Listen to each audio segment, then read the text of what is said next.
Saludos a todos, en este video te traigo el mejor top que hayas visto de los dioses de Saint Seiya, así que no te lo pierdas. Para darle una lógica a este top, vamos a tomar en cuenta dos situaciones principalmente. Lo que se dice en el anime, spin-off, manga, etc. Y lo que el dios demuestra con respecto a su poder. Y principalmente lo que vamos a tomar en cuenta es lo que el dios demuestra, ya que es lo más importante. Así que empecemos este top. También es importante recordar el rango de poder que yo le había dado a los dioses en mis tops anteriores, por lo que si no han visto los videos pueden verlos. Y el rango que le habíamos dado a los dioses es de 111 a 160 puntos en Cosmos. Así que ahora sí empecemos con el lugar número 14.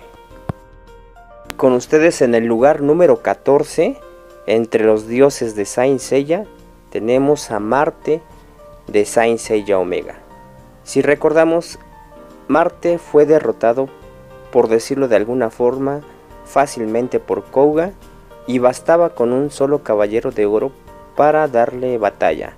Prácticamente Seiya solo podía enfrentar a lo que es Marte, por lo que este dios no demostró un poder muy descomunal. Entonces tiene merecido el puesto 14. Y en el puesto número 13 con ustedes Loki de Soul of Gold. Si recordamos, Loki, sin absorber poder adicional de las armaduras doradas o de los habitantes de Asgard, le brindó su poder a Balder. Balder enfrentó a Shaka y prácticamente estaban empatados. Shaka, para poder romper este empate en poder, tuvo que usar la armadura divina, por lo que el poder de Loki podemos indicar que no es tan descomunal como el de otros dioses de Saint Seiya, por lo que tiene el lugar número 13. Y ahora pasamos al puesto número 12, que es el dios Odín. En la serie de Soul of Gold y en la serie de Asgard podemos ver que Odín es el dios más poderoso de Asgard. Y en la serie de Asgard, si no mal recuerdo, Hilda indica que Odín es subordinado de Poseidón, por lo que de alguna forma indica que Odín prácticamente era un lacayo de Poseidón que estaba a su servicio. Y en Soul of Gold podemos ver claramente la referencia de que Odín es el dios más poderoso de Asgard, por lo que tomando esto en cuenta podemos deducir fácilmente que Odín es menos poderoso que Poseidón y más poderoso que Loki. Por eso tiene este puesto. Y en el puesto número 11 tenemos a Efebo Abel. Si bien Doko indica que Abel tiene el mismo poder que Zeus, ponemos esto en duda, ya que Abel fue derrotado por un solo caballero dorado. En cambio, Poseidón, ni con 3 caballeros dorados ni la flecha de Sagitario pudieron con él. En cambio, Abel quedó derrotado por la flecha de Sagitario, demostrando con esto que es menos poderoso que Poseidón y que Hades, por lo que indica Doko en este caso no tiene mucha referencia y Abel queda en este puesto. Y en el puesto número 10 tenemos a Lucifer. Este es el puesto que más trabajo me costó, porque Lucifer agarró de lacayos a lo que es Poseidón, Abel y a Elis. Recordemos que en la película los agarró de sus criados prácticamente. Pero si hacemos referencia con respecto también con Abel, recordemos que Lucifer fue derrotado por un solo caballero dorado y también fue derrotado por la flecha de Sagitario. En cambio, Poseidón y Hades no fueron derrotados por un solo caballero dorado, ni fueron derrotados por la flecha de Sagitario. Con base a esta referencia podemos deducir que Lucifer sí es más poderoso que Abel, pero no es más poderoso que Poseidón. Por eso tiene este puesto. Y en el puesto número 9 tenemos al rey de los mares, Poseidón. Recordemos que Poseidón no fue vencido aun cuando enfrentó a 3 caballeros dorados, e incluso no fue vencido por la flecha de Sagitario, y eso que la flecha de Sagitario tenía acumulados varios cosmos y no pudieron matarlo. Es verdad que lo noquearon, pero no vencieron. Con respecto a esta referencia podemos deducir claramente que Poseidón es más poderoso que los dioses anteriores, por eso tiene ese puesto. Y en el puesto número 8 tenemos a Tánatos. Recordemos que Tánatos no fue vencido ni con 5 caballeros dorados. Deshizo las armaduras de oro fácilmente y se necesitó a Seiya con armadura divina para poder vencerlo. Con respecto a los anteriores dioses, vemos que Seiya ya tenía más experiencia, que ya había despertado el octavo sentido que le da un plus y tenía una armadura divina, por lo que se requirió claramente más nivel para poder derrotar a Tánatos, y con esto podemos ver claramente que Tánatos es más poderoso que los anteriores dioses, por eso tiene ese puesto. Y en el puesto número 7 tenemos a Apsu de Saint Seiya Omega. Este puesto también me costó algo de trabajo, pero recordemos que este dios fue un terrible rival para Seiya, para Athena y para Kouga. Se necesitó la unión de varias fuerzas o de varios cosmos o de varios guerreros para poder vencerlo, por lo que claramente tiene un nivel muy grande y decidí ponerlo en este puesto, aunque fue un poco complejo decidir. Realmente sí mostró ser un rival muy bueno y muy difícil de vencer, por lo que tiene merecidamente este puesto. Y en el puesto número 6 tenemos a Hypnos.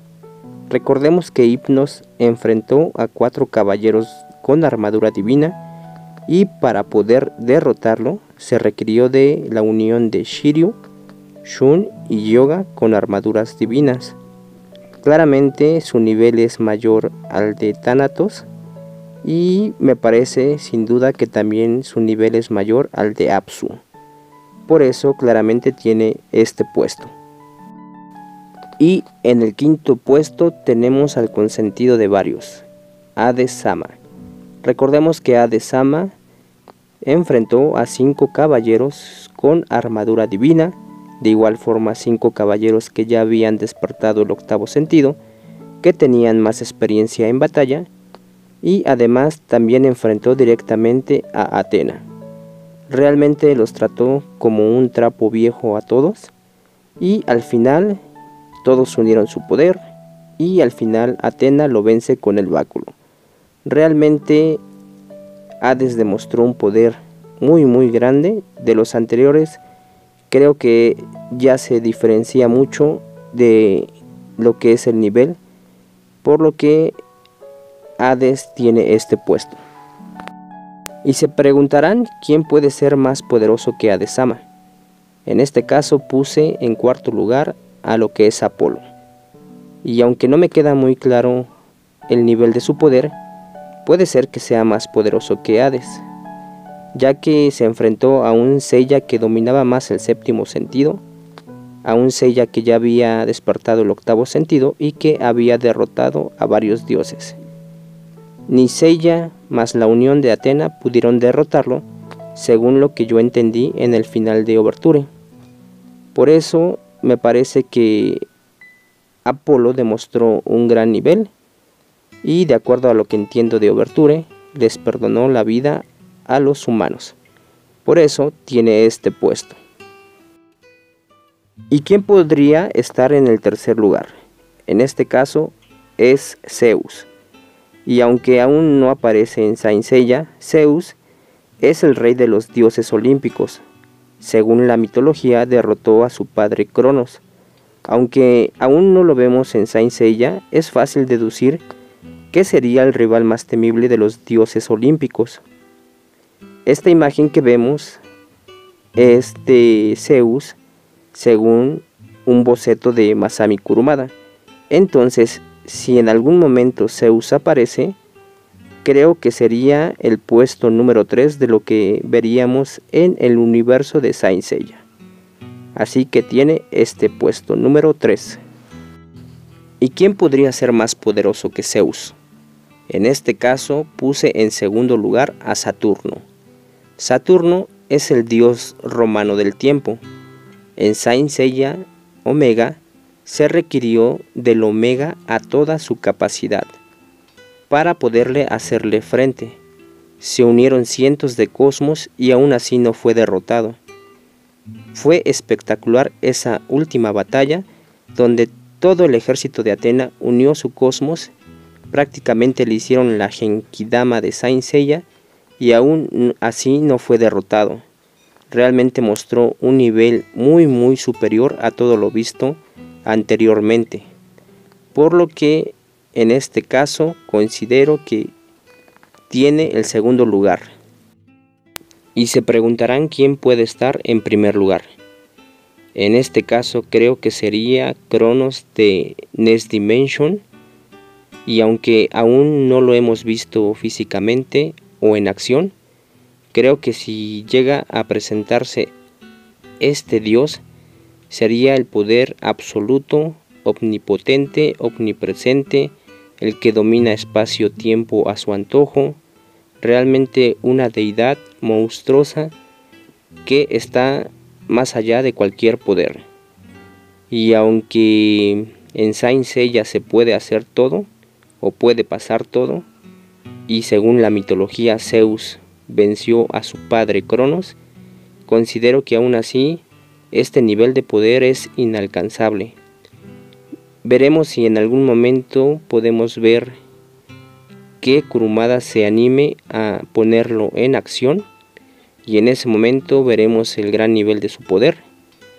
Mientras considero que sería el poder más alto, y aunque es el homólogo de Saturno de Saint Seiya Omega, creo que el de Next Dimension sería todavía un nivel más monstruoso. Por eso tiene el primer lugar de este top de dioses de Saint Seiya. Y puse la imagen de Cronos de episodio G solo para representarlo, pero me refiero a Cronos de Next Dimension. Y ahora veamos cómo creo que quedarían los niveles de Cosmos. Marte con 112 puntos, Loki con 114 puntos, Odín con 116 puntos, Abel con 118 puntos, Lucifer con 121 puntos, Poseidón con 124 puntos, Thanatos con 128 puntos, Apsu con 129 puntos, Hypnos con 131 puntos, Hades con 135 puntos, Apolo con 137 puntos, Zeus con 142 puntos, Saturno con 145 puntos y Cronos con 150 puntos. Como ven, no usé del 150 al 160 porque ese lo dejé reservado por si llegase a presentarse un dios que todavía estuviese más lejos de este nivel, pero creo que no se presentaría, pero de todos modos dejamos ese espacio por si hubiese un dios todavía más poderoso. Y por último les comparto cuál creo que fue el cosmos que alcanzó Shaka de Virgo con su armadura divina. Según mi análisis, Shaka alcanzó los 130 puntos de cosmos, ya entrando a un nivel divino de Dios, superando a Apsu, a Thanatos, a Poseidón, a Lucifer, a Abel, a Odín, a Loki y a Marte. Y dirán, ¿por qué tanto poder? Bueno, si Shaka ya sin armadura divina le dio una paliza y humilló a 3 caballeros dorados, entre ellos a Saga de Géminis, ahora imaginen a Shaka con el poder divino, con la armadura divina, con la sangre de una diosa. Realmente considero que llegó a ese nivel y que podría vencer a esos dioses que están por debajo de él. Y me gustaría saber cuál sería tu top de dioses de Saint Seiya, y si indicas algún comentario que sea bien analizado, no solamente comentar por comentar. Nos vemos en otro video. Hasta luego.